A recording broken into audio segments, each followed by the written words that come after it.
Vamos lá. Agora, o que nós vamos fazer? Vamos tentar outras estratégias de sondagem, tá? A nossa colisão vai ser por endereçamento aberto ainda, só que agora a gente vai usar o quadrático aqui. Eu só vou colocar o quadrático aqui para ele usar o quadrático. E aí o quadrático é esse cara aqui. Aqui já tem a solução. O que a gente tinha feito, inclusive, no vídeo passado, a gente tinha feito o quadrático desse jeito. O quadrático desse jeito, ele tem o problema de ele ficar circulando, não cobrir todo a tabela, e mesmo a tabela tendo espaço, ele pode ficar circulando. Não vai ter, aqui provavelmente não vai ter problema para esse... Opa, não. Qual que é o problema dele? Ah, eu mexi errado. Não é aqui. Não é aqui, é aqui. Quadrático. Qual que é o problema? Aqui nesse caso não teria muito problema, porque como a gente tem uma chance muito pequena de ter colisão, a chance da gente ter colisão, e ainda assim essa colisão ficar num ciclo, ela deveria ser muito baixa. Olha, mas deu colisão pra caramba ainda. Ah, porque eu tô com 200 e não mais com 100, igual eu tinha antes. Eu vou voltar pro 100, que é aquilo que a gente estava usando, que a gente fez a primeira vez como comparação, tá? Tá lá, olha, 0,3. Repare que deu menos ainda do que a gente tinha da outra vez, mas acredito que por conta, de novo, pelo mérito do gerador de números aleatórios, tá? Esse cara aqui, se você colocar um número muito alto, ele pode chegar a um problema de ele não terminar, ok? Aqui ele ainda terminou.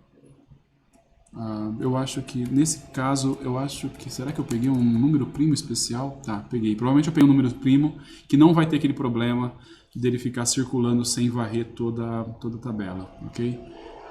Mas, mesmo assim, o jeito correto da gente fazer o quadrático é para evitar que você fique dependente de escolher um bom número primo, é você fazer assim, olha.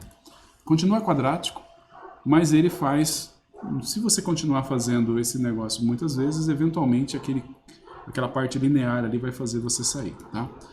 Mas o que a gente tem, João? Opa, perdão, vamos fazer com 100. Esse aqui vai ser o que a gente vai estar utilizando. Quando a gente fez o outro deu algumas colisões. Agora, deu pouquíssimas colisões também, certo? Quando eu fiz um quadrático. Você acha que esse cara aqui, ele sofre do problema do adversário também?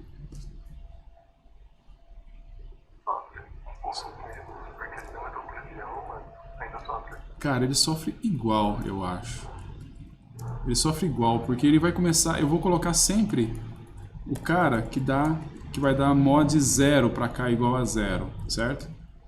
Então, ele vai sempre seguir a mesma sequência. Ele vai de 0, 1, 4, 9, 16, 25... Desculpa, tem um mais K, né? Então vai ser 0, 2, 6, 12, 20... certo? E aí ele vai continuar sempre fazendo e ele vai ter exatamente o mesmo problema. Então o quadrático ele resolve, sabe quando o quadrático resolve? Quando você tem uma situação onde você não tem certeza se os números são aleatórios, mas eles são bem próximos. Se eu bater o olho assim, eu acho que ele é aleatório. Por exemplo, número USP. Eu chuto que para o número USP o quadrático funcionaria bem, porque eu não acho que ele seja aleatório, mas ele também não é aquela bagunça toda, certo? Então dá para assumir que o quadrático faria um bom trabalho se eu tivesse que usar um hashing para números USP, certo? Mas ainda assim ele sofre do ataque do adversário, tá bom? E aqui se a gente pegar agora, se a gente colocar número maior para fazer, sei lá, vamos comparar ele 500, certo? Estou colocando aqui 500. 500 ele deu 1.36, quer dizer, 1.36 para inserir 500 elementos, ele fez 684 testes, então ele fez 36% a mais. Não é uma coisa boa, porque 500 é uma carga muito alta. Mas vamos comparar ele com o linear e vamos ver como é que fica. 1.36, 1.50. Então, de fato, quando a carga começa a ficar maior, o quadrático está melhor do que o linear, tá bom? Aí tem uma coisa que a gente pode fazer. Vamos pegar o próximo, que seria o de compressão. O de compressão parece que ele resolve alguns problemas, mas não necessariamente. Qual que é a ideia desse cara de compressão? A fórmula aqui, ela parece um pouco complicada, mas não é. Na verdade, o que o compressão faz? O compressão é como se ele fosse um quadrático, mas ele usa uma constante que é um número real. Obviamente não existe número real numa representação no computador, que ele sempre tem um tamanho fixo, né? Mas uma característica que você tem do número real é que quando você pega e considera, você multiplica esse número real, faz essa conta aqui, você pega um número real, tem que ser um número irracional, perdão, não estou falando real, mas não é real que é o importante. O importante é que ele seja irracional.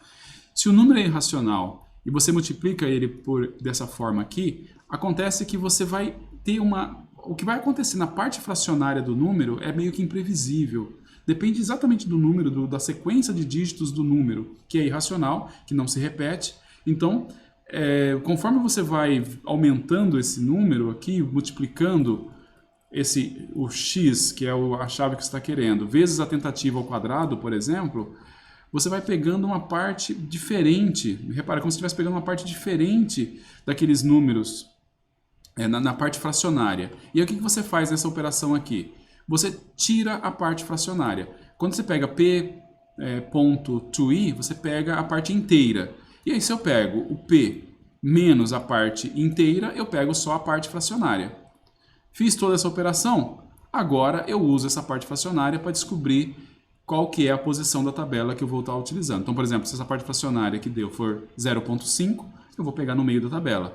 0,321 eu vou pegar mais para o começo da tabela e assim por diante. Então, se você pensar bem, essa operação aqui é basicamente a mesma coisa que a gente tinha na quadrática. A única diferença é que a gente está...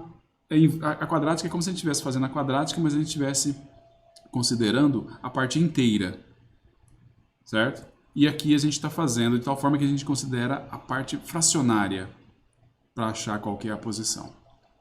Isso aqui é chamado por compressão. O número que você usa aqui é importante. Se você não colocar um número que seja realmente um número irracional aqui, esse cara fica muito ruim, certo? O comportamento dele é muito ruim. Então você tem que colocar aqui um número irracional, que é bem fácil de conseguir. Aqui no caso, você reconhece que número irracional é esse, João? Não? É a raiz quadrada de 5 menos 1. Se eu não fiz errado, isso aqui vai ser como é que eles chamam? Proporção áurea. Proporção áurea lá, é o φ. Número de ouro, exato, número de ouro. Ok? Bem, de qualquer forma, não interessa que se a gente colocar 7, o número de ouro é meio bonitinho. Quando você vai fazer, normalmente quando você vê essas implementações, o que você vê é o número de ouro. Mas qualquer coisa que você colocar aqui vai funcionar. A única coisa que interessa é que ele seja realmente um número irracional, certo? Se você colocar qualquer número irracional aqui, vai funcionar. Então, bem, vamos ver o que acontece. Primeiro, vamos fazer com carga baixa. Você lembra qual que era, o que deu no quadrático quando eu fiz com 500 elementos, que é uma carga mais alta? Você lembra o que tinha dado? Beleza, 1.36, alguma coisa assim, né? Beleza, eu já troquei pela compressão. Já troquei, vamos ver. Tá lá, deu pouquíssima colisão, cara. Uma colisão só. Olha aqui, que bonitinho. Esse cara, ele acaba resolvendo... Se bem que a primeira colisão deu muito cedo. Certo? Deu muito cedo a primeira colisão. Mas ele deu pouquíssima colisão. Vamos ver o que acontece quando a gente aumentar a carga. Vamos ver? Eu tenho esperanças, hein? Quando a gente aumentar a carga. Piorou. Quando aumentou a carga, piorou. Na verdade, o que nós temos aqui, a situação ele é bom em casos particulares também, mas ele não vai ser a solução quando você tiver uma carga mais alta, certo? Ele é, vamos dizer assim, é fácil de implementar, ele te dá um bom resultado no começo ali, mas ele tem um problema quando você tem a carga mais alta, tá bom? Ok, mas aí a próxima coisa, a próxima pergunta que a gente tem que fazer, João? Qual que é? Ele sofre o problema do adversário? Essa aqui é a pergunta. Sofre? Cara, ele sofre. A única coisa é que não é trivial. Ele sofre, mas não é trivial de fazer. Porque isso daqui não vai dar mais problema. Eu acho. Vamos ver. Olha lá, não deu. Aquele jeito, o jeito que a gente quebrou as pernas do linear e do quadrático foi muito simples. A gente pegou um contador, cara, um incremento ali, a gente pegou e fez com que ele criasse problemas, certo? Para esse caso aqui não é tão trivial assim. Agora, não quer dizer que você não consiga. Não quer dizer que você não consiga fazer com que esse cara ainda dê problema. Vamos fazer o seguinte, ó, nós estamos muito empenhados em fazer dar problema. Imagine que o código que eu estou colocando aqui é o cara, o seu adversário que está responsável por programar essa parte aqui. Aí ele decidiu fazer o seguinte, olha, para criar o x. Ele vai fazer o x da seguinte maneira. Opa. While true. Ok, então eu vou fazer... Não, vou tirar isso daqui, né? Eu vou fazer assim, ó. Duro que eu acho que nem assim vai funcionar. Tá, eu não vou conseguir fazer ele perder totalmente, mas eu vou conseguir fazer ele piorar. Que eu vou fazer o seguinte, eu vou fazer P é igual ao H. Porque o cara sabe qual que é a fórmula que você está usando. De x m0. Então eu vou fazer ele dar uma primeira aqui fora, eu vou colocar o x começando com 0. Eu vou fazer com que ele dê uma primeira colisão.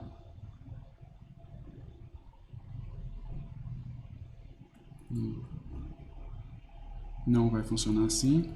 Calma lá. Porque senão ele vai inserir sempre o primeiro número, tá? Calma lá. X mais 1.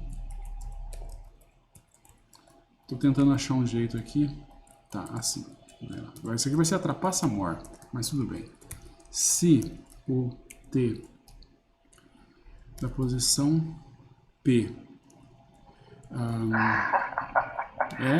sim, eu sei como é que o cara vai fazer, então eu faço uma cópia para mim do código e aí eu forço as colisões e só forneço para ele os x que deu colisão. Eu posso fazer isso. Eu sou o seu adversário máximo aqui, então eu vou ver se o x... Se ele está liberado, vamos ver, se o x aqui for igual a x, então, break. Eu achei o cara. Se não, eu incremento e tento outro. Certo? Então, basicamente, o que eu estou fazendo? Eu verifico a posição. Se a posição der a colisão que eu quero, eu pego e uso esse cara. Se não, eu vou incrementar esse cara. Tá? E aí, vamos ver o que vai fazer. Opa, eu estou fazendo um recorde aqui. Eu acho que isso aqui já vai dar uma porrada de colisão. Aliás, mais ainda, o que aconteceu? Por que não? Aquele momento em que o professor passa vergonha ao vivo. Por que não funcionou? Ah, tá, perdão. Não vai ser assim, a gente tem que pensar de outro jeito. Ah, tá. Não, mas eu tenho que verificar o seguinte, ó, eu tenho que ver. Não é isso que eu quero, não é isso que eu quero. Eu fiz o teste ao contrário, óbvio. O que eu tenho que ver é o seguinte. Se eu tenho um elemento em x, não é só isso. Não preciso ver se o elemento é x. Basta eu ver se eu já tenho algum elemento lá, eu paro. Só que qual é o problema? O problema é o primeiro teste. Entendeu? Para eu fazer o primeiro teste. O primeiro teste eu tenho que inserir... Ah, que coisa. Se x igual a 0... Tá... Agora ficou muito gambiarrado. Eu acho que eu tenho que fazer assim. Beleza. Mas não deu colisão ainda. Ah, bem. Eu acho que eu vou ter que deixar isso pro leitor interessado. Mas teria que fazer o código funcionar, né? Ah, eu posso fazer assim também, ó. Vamos tentar assim. Eu vou sortear um cara.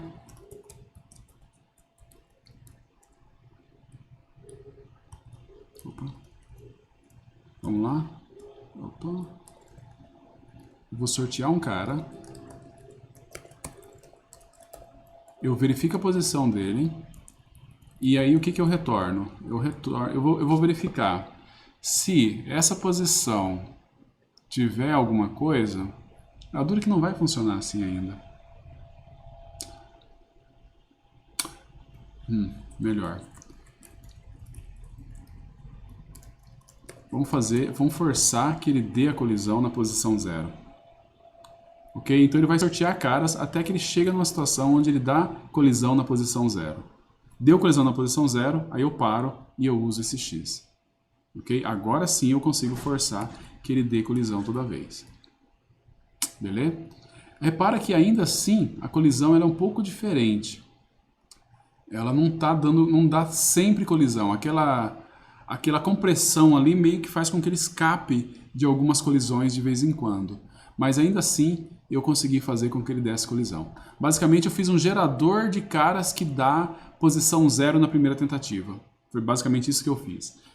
Acabou ficando mais simples do que eu estava tentando fazer, certo? Então, toda vez que eu gero ele gera um número e aí ele verifica. Esse número cai na posição 0? Se cai na posição 0, eu fico com ele.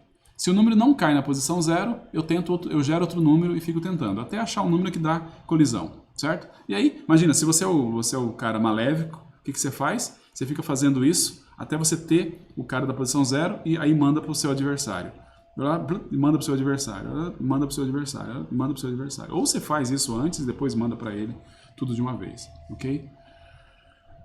O fato é que dá mais trabalho, óbvio. Os outros a gente conseguiu quebrar as pernas muito facilmente. Esse aqui não, esse aqui dá mais trabalho.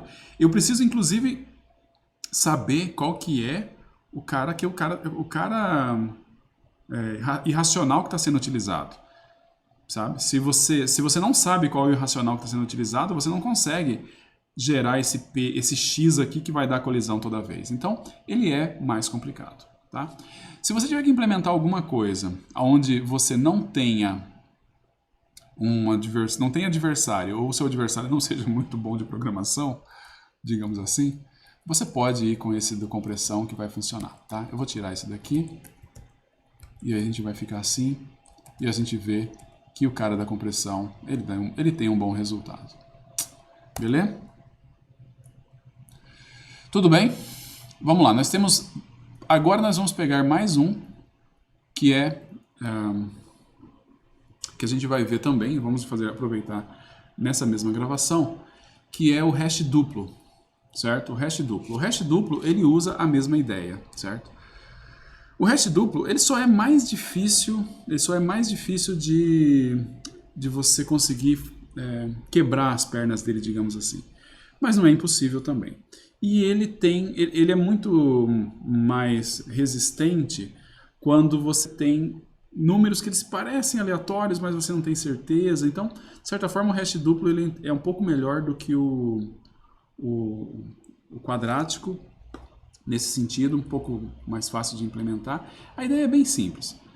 Não precisa se preocupar muito com o hash duplo também, porque, em geral, quando você pode usar o hash duplo, o de compressão faz um bom resultado, talvez um pouco mais simples.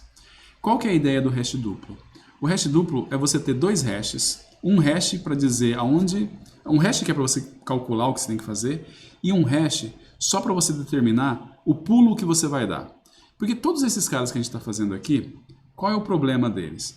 O problema deles é que você insere na posição 0, depois quando você vai inserir o próximo elemento, você tenta colocar na posição 0, o pulo que você dá para tentar a próxima é exatamente igual ao que você tinha antes. Então, tanto no quadrático quanto no linear, compressão não tem isso, mas tanto no quadrático quanto no linear, ele vai dar pulos iguais.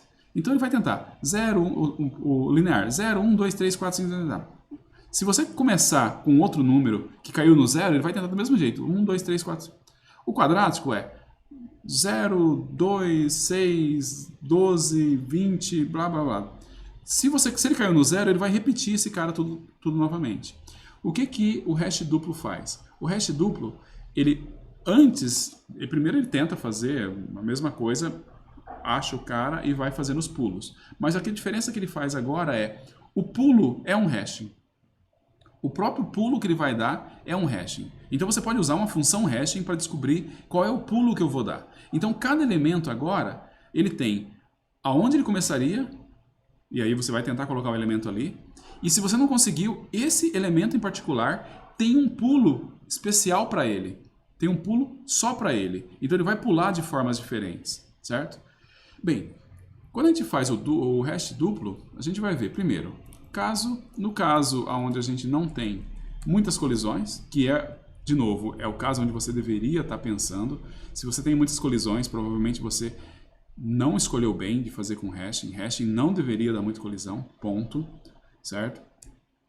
Tá aqui, ele funciona bem. O hash duplo funciona bem no caso que eu tenho pouca colisão. Repara que aqui no hash eu tenho um hash 2 aqui, certo? Eu tenho um hash 2, que é um hashing que eu fiz especial para calcular o offset aqui. Passei inclusive um outro número primo para ele, certo? Passei inclusive um outro número primo para ele. E aí esse outro número primo é o que vai ser usado para determinar qual que é o pulo que eu vou dar. Esse cara não pode ser muito complicado. Ah, outra coisa. Esse segundo hashing, ele não pode dar zero.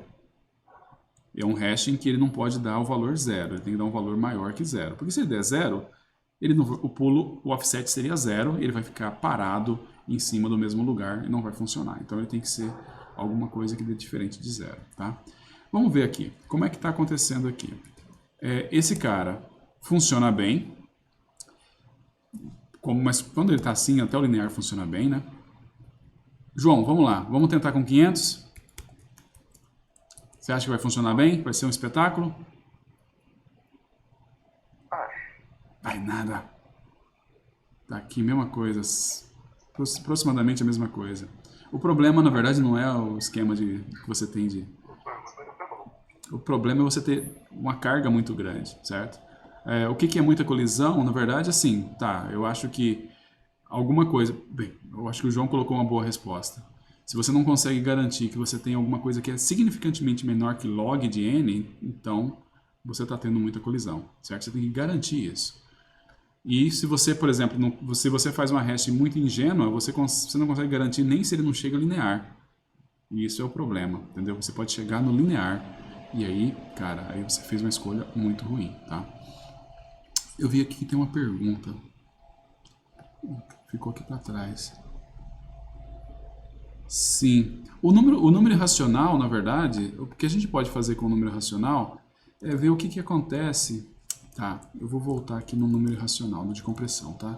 Ah, antes do de compressão, de ir para o número irracional, de compressão, vamos ver, a gente consegue, se a gente tiver um adversário, estamos com 100, mas a gente tem um adversário. Esse cara, o hash duplo, ele pode ser atacado? Bem, da forma trivial, não. Aquele trivial que, olha, é muito fácil de fazer isso. Muito fácil de fazer isso. E aí, se eu quiser atacar, não vai conseguir. Até que conseguiu, né? Vou falar a verdade. Olha só. Frustrante. Ah, tá. Eu sei qual é o problema nesse caso aqui. Nesse caso aqui, é o segundo... Esse segundo cara aqui que está muito próximo do número original. Eu teria que colocar um outro número primo aqui. Alguém tem algum número primo de preferência? Sei lá. Pode até ser um número pequeno. Pode ser pequeno, não precisa ser muito grande. 57 número primo, né? 57 é primo ou não é primo? 59? 57 não. 41. 41 é primo. Vamos pegar 41. Vamos ver o que acontece com 41. Putz, mal pra caramba também. Piorou. Não ficou tão ruim quanto o que a gente tinha no outro, né? No outro, quando a gente fazia aqui, a gente ia para 100 colisões na última inserção. Aqui ainda tem um pouco menos, mas tem alguma relação entre os números primos que a gente está vendo aqui que está fazendo com que algumas colisões sejam muito altas. Bem, de qualquer forma, se você não conseguisse fazer dessa forma aqui, você conseguiria fazer com aquela forma mais elaborada. A única coisa que mudaria é que aquela forma mais elaborada é um pouquinho mais trabalhosa para você gerar os elementos para dar colisão. Aqui também. A gente faz a forma mais elaborada e consegue dar as colisões que a gente precisa para derrubar o sistema do cara. Tá bom? Bom, vamos lá, vamos voltar ao que a gente tinha antes. Vamos pegar aqui. Nesse caso, eu acho que para responder a pergunta da Yara, que é o que o compressão faz, a gente poderia talvez imprimir aqui no meio dois números. Eu vou imprimir aqui o x. Não, vou imprimir vários números. Eu vou imprimir o x. Eu vou imprimir essa expressão aqui, que é o x mais k vezes k. E eu vou imprimir, por fim, o a vezes x mais k vezes k. Certo? Eu vou imprimir esses caras aqui. Quando eu chamar... Vamos ver o que vai acontecer na hora que a gente for rodar esse cara para ver as colisões. Nem ver as colisões, nós vamos ver o que ele está gerando aqui na frente. Cadê? Ah, tem que trocar para dizer que eu quero usar compressão, né?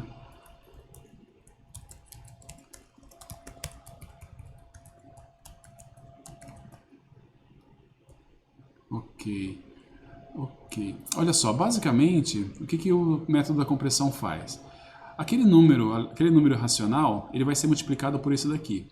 Quando você multiplica um número irracional por essa parte aqui, por um inteiro, ele vai te dar um inteiro, e esse inteiro é até meio previsível, baseado no número racional que você está utilizando. Só que uma coisa que muda muito é a parte decimal. Porque imagina que você tem um número racional, então ele tem todas aquelas sequências de dígitos lá que não se repetem e tudo mais. Dependendo do número que eu multiplico, alguns desses dígitos vão ficar mais relevantes do que outros. E como é que fica essa relevância desses dígitos? Ela é meio que imprevisível, porque o número é irracional. Então, o que acontece? O método da compressão, ele confia que quando você faz a conta que você quiser. Essa conta vai te dar um número grande, que você multiplica por um número irracional. Esse número irracional, você olhar só a parte decimal dele, essa parte decimal vai variar bastante. E é isso que a gente vê aqui, né? Olha, a parte decimal, ela vai variar bastante. Se a gente pegar aí, vamos fazer vamos gerar esse daqui, o x indo de 1 em 1. Daí acho que fica mais fácil da gente visualizar. Mesmo com o x indo de 1 em 1. Não? É porque eu tenho o range aqui embaixo. Tem que apagar o range. Ok, bem. Mesmo x indo de 1 em 1, olha. Cadê? Tá aqui, ó. A parte decimal, ela varia bastante, mesmo x indo de 1 em 1. Esses números aqui são muito... Ó, repara, se eu fizer um mod 6, vai dar 6. Mod 7 vai dar 7. Mod 8 vai dar 8. Mas se eu olhar a parte decimal aqui, olha como ela muda de um número para o outro. Certo? E isso aí é uma característica de eu estar multiplicando por um número irracional. Por isso que o método da compressão acaba dando um bom resultado. Tá bom? Beleza? Tá bom. Vamos lá. Vou parar a gravação e a gente vai para o último que a gente vai ver.